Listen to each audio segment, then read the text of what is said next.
menjemput anak sekolah, kemudian mengajaknya pergi ke rumah makan untuk sekedar jajan, lalu kemudian pulang ke rumah. Itu sebuah kegiatan yang sudah biasa dilakukan banyak orang tua ya ketika menjemput anaknya sekolah. Namun berbeda dengan kejadian pada kisah yang satu ini.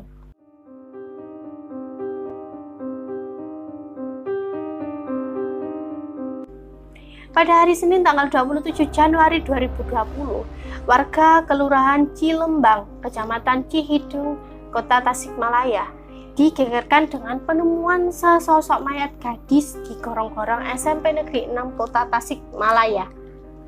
Saat pertama kali ditemukan, korban diketahui masih menggunakan seragam sekolah lengkap ya, namun belum diketahui jelas identitasnya.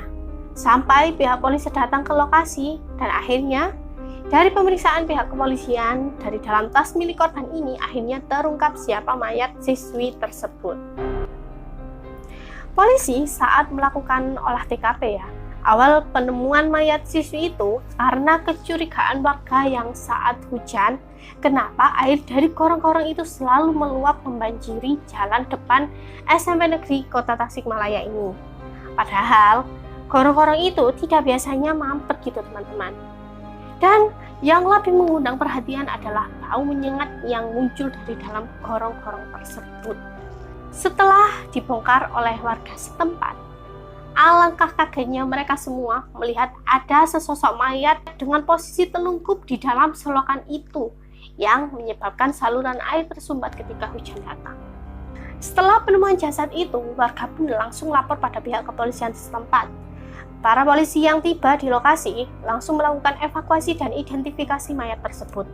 Dan tidak lama kemudian, polisi pun berhasil mengetahui identitas dari si mayat ini. Mayat itu adalah seorang gadis berusia 13 tahun bernama Delis Sulistina.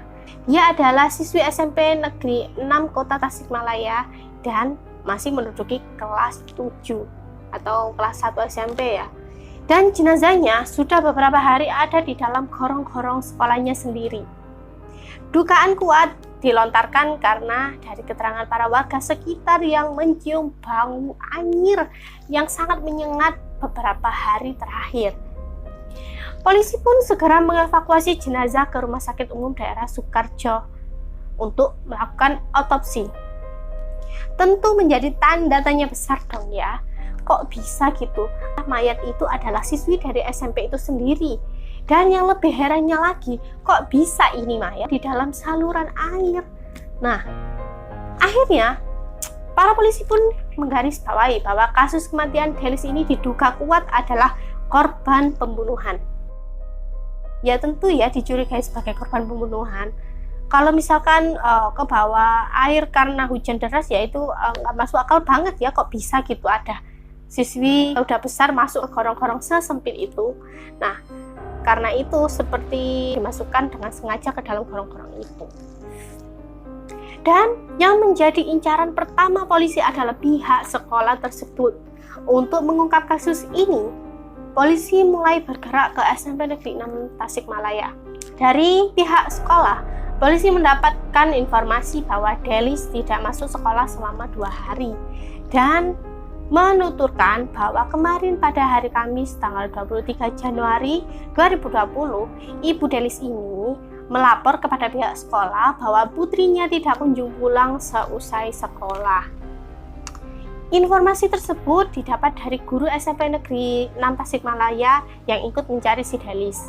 Namun, wakil kepala sekolah menuturkan bahwa pada hari Jumat tanggal 24 Januari, dia sempat menemui ayah Delis untuk menanyakan kabar dari si Delis ini. Nah, saat itu ayah Delis sedang berada di tempat kerjanya ya, yang tidak jauh dari lokasi sekolah. Ayah Delis ini bekerja di sebuah rumah makan, dan ayah Delis mengatakan bahwa Delis sudah pulang dan ada bersamanya. Nah, dari sini sudah mendapatkan informasi ya bahwa Delis sempat pulang ke rumah ayahnya pada hari Jumat itu. Oke, setelah selesai dengan SMP Negeri 6 Tasikmalaya dan mendapatkan alamat dari si Delis, esok harinya polisi menuju ke kediaman si Delis Sulistina ini. Polisi pun akhirnya bertemu dengan Ibu Delis. Pada sore hari, dia bersama ayah Delis ini mencari si Delis ya. Mereka berdua mencari Delis pakai motor ke rumah saudara dan kerabat di kota Tasikmalaya. Saat itu, suaminya sempat memarahinya dan menanyakan kenapa anak sendiri bisa hilang seusai pulang sekolah pada hari Kamis itu. Keesokan harinya, pada hari Sabtu, sang ibu datang sendiri ke sekolah untuk menanyakan tentang anaknya. Ada seorang guru mengatakan pada hari Jumat kemarin bahwa si Delis sudah bersama ayah kandungnya.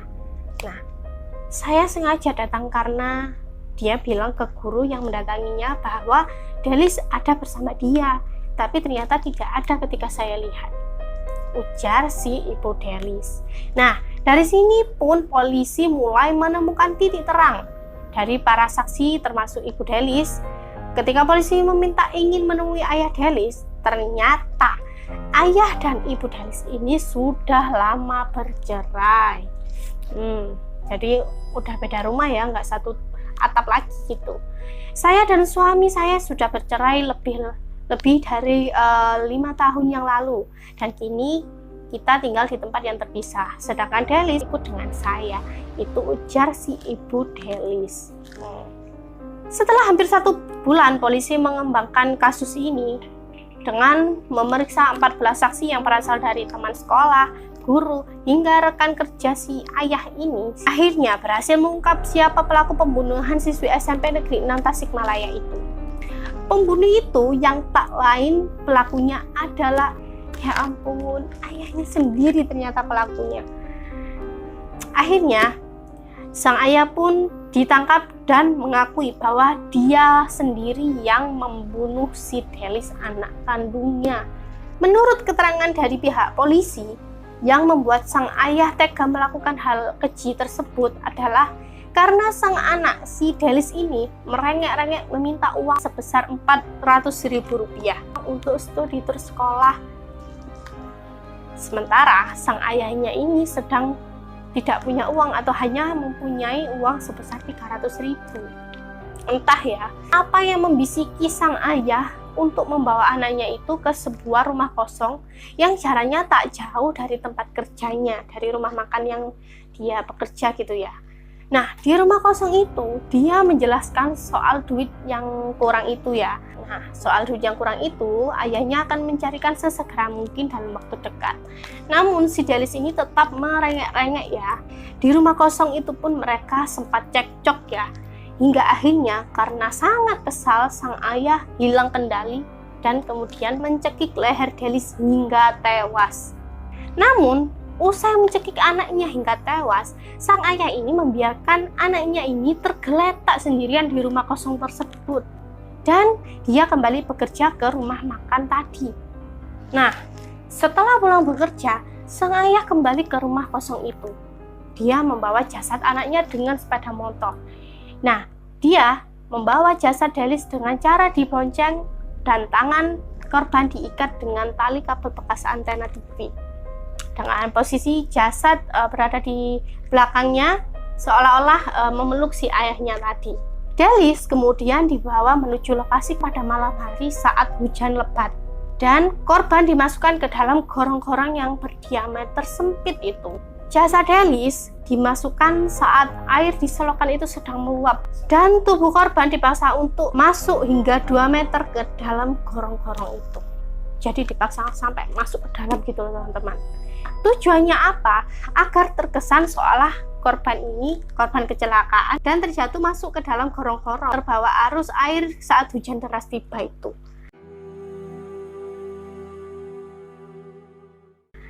Jujur ya, sebenarnya agak miris banget aku membaca artikel ini gitu loh ya.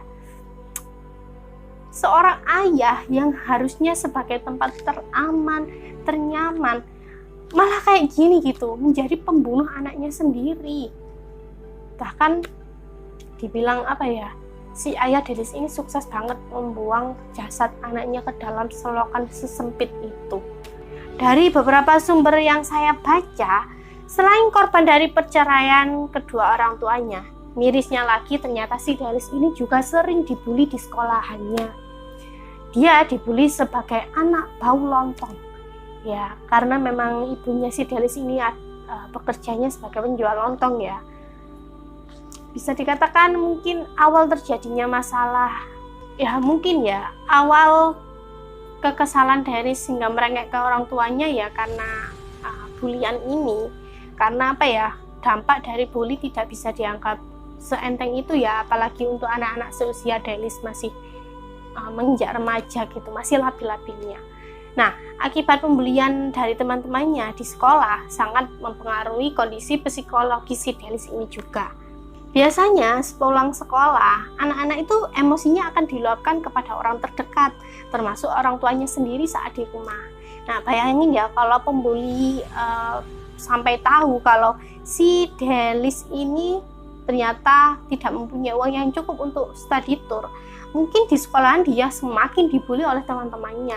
Maka dari itu dia sangat merengek pada ayahnya, ingin meminta uang sebesar 400.000. Tapi kalau menurut aku ya, kalau cuma sekedar rengekan minta duit atau soal uang, orang tua pun harusnya bisa ya berbicara baik-baik kepada putra-putrinya. Nah, bisalah bilang, nak, tolong ya bilang kepada ibu gurumu, bapak masih mempunyai uang segini, nanti kekurangnya bisa menyusul atau secepatnya bapak akan mencari dan melunasinya. Atau mungkin sang orang tua ini bisalah langsung datang ke sekolahan atau berkonsultasi langsung kepada guru atau wali kelasnya, membicarakan tentang keuangannya yang belum cukup untuk membayar study tour. Tapi ya balik lagi ya, sesuai individu masing-masing sih. Memang ya, siapapun bisa menjadi orang tua, tapi tidak semua orang tua bisa menjadi sosok seorang ayah dan ibu. Ingat ya, anak tetaplah anak. Senakal-nakalnya, serewel-rewelnya anak, tetaplah dia adalah darah daging kita. Apalagi ya, anak usia segitu, terutama perempuan, masih sangat labil, pasti sangat ingin dimengerti oleh orang tuanya.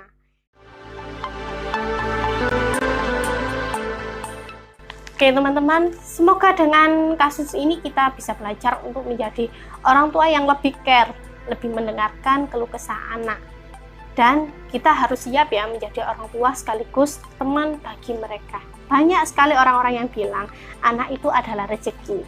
Namun faktanya mereka jauh lebih berharga dibandingkan itu. Karena anak adalah peniru terbaik. Jadi berikanlah mereka sesuatu yang hebat untuk ditiru. Oke, sekian videoku kali ini ya teman-teman. Terima kasih atas waktunya. Jangan lupa kritik dan sarannya ditulis di kolom komentar. See you next video.